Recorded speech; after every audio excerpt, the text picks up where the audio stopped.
دنیا خو داسې یو ژوند دی چې عن قریب ختمېدونکی دی او عن قریب تلونکی دی.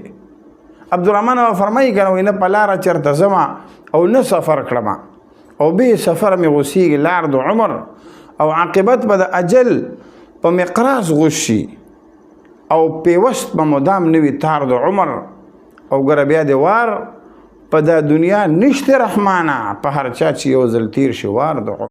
دنیا خو داسې یو ژوند دی چې عن قریب ختمېدونکی دی او عن قریب تلونکی دی. عبدالرحمن فرمایي که نه په لاره چېرته ځمه او نه سفر کړمه او به سفر مې غوسېږي لار د عمر او عاقبت به د اجل په مقراس غوس شي او پیوست به مدام نه وي تار د عمر او ګره بیا د وار په دا دنیا نشته رحمانه په هر چا چې یو ځل تیر شي وار د عمر. دنیا خو داسې یو ژوند دی چې عن قریب ختمېدونکی دی او عن قریب تلونکی دی.